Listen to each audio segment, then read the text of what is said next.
We're here today on Wurundjeri country. We acknowledge the traditional owners of the land. This is the site in Brunswick, also on Wurundjeri country. It's located to the south of the Commons, Nightingale 1, and other Nightingale projects currently underway. It's part of the precinct transformation. The site is bounded by the upfield train line and the bike path to the west, and the commercial strip of Sydney Road to the east. This pocket of Brunswick has seen rapid densification over the past decade, very little of it desirable. In 2014, Breathe completed the Commons, which then led to Nightingale 1. AMA, Architecture and CCA, amongst others, were silent investors in Nightingale 1, keen to support a necessary shift in the multi-residential offering in Melbourne. This is Duckett Street, a collection of single-storey light industrial warehouses across 12 titles. This is the scheme with planning permission before we bought the site. However, Nightingale was an opportunity to deliver a truly diverse, fine-grained housing project, a village collaboration by many hands. The 7 practices involved, and some of the directors and project architects.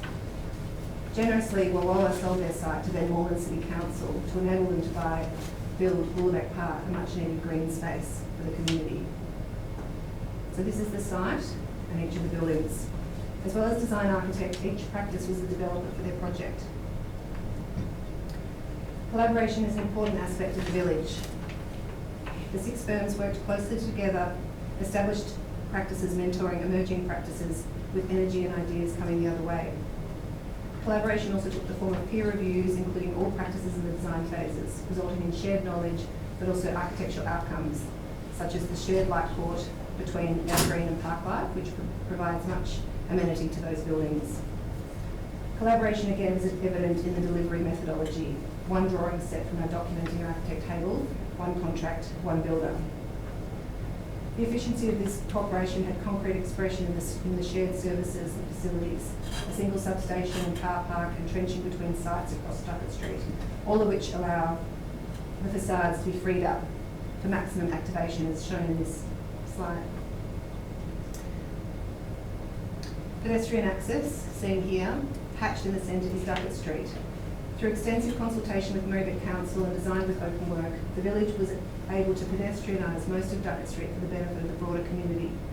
Each building set back from their tidal boundaries at the rear,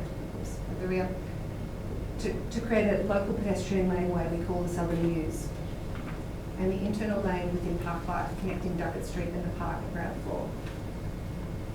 Extensive ground plane vegetation and a single basement entry located under some of the southern sites. Vehicle access is limited to busier Hope Street in Urban Coops building. The basement houses 14 car share vehicles via an agreement with GoGet, with access for the broader community. Highlighted here are places to stop for incidental interaction between the building's fabric and Duckett Street. Setting back from the upfield bike path to define a more generous relationship between buildings and park, as well as provide opportunities for pedestrian refuge, pause points and greeting. Building columns from the train impact barrier avoid blind spots. Direct access into multiple bike stores is 470 across the village. Shown here in pink, and this is the one in Parklife. Vertical circulation is located at the edges of buildings to maximise natural light, ventilation and encourage use. Despite the single documenter and builder, each building has a distinct entry and character, here shown in the lobbies here in pink. Rooftop gardens. Landscape was designed by Openwork EGA and Amanda Oliver. Places for introverts and extroverts, groups and individuals and pets.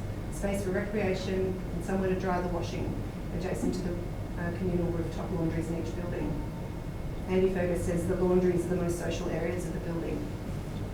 And 8 commercial tenancies on ground floor, curated to benefit the village and the local community.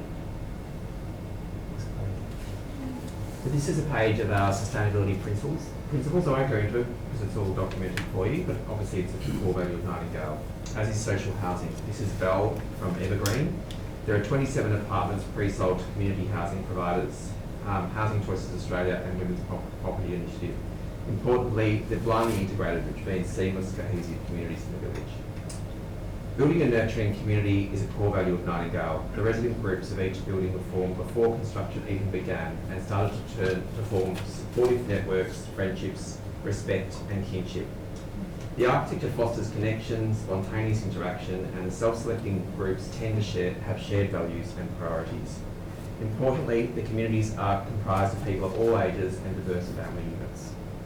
This is highly functional and provides social infrastructure for new babies, ageing in place, illness and death, but also celebration and the handing down of wisdom and experience. These are some of our village residents and a diversity of the housing types: a 4-bedroom, 3-bedroom, running at least through a 2-bedroom, and a 1-bedroom and a tile house. The tile house is an innovation of the village. It's a studio apartment of between 25 to 35 square metres, sold for around $300,000, aimed at first home buyers. These are the ones, the tile houses in Evergreen. There are 6 buildings with 6 distinct architectural sensibilities and imperatives. Here are some short summations in the architect's own words. Evergreen, Clare Cousins Architects. Evergreen is a framework for community to flourish, a neighbour, a connection, a garden, a home. Sorry, Claire. This is Evergreen. Park Life from Austin Maynard.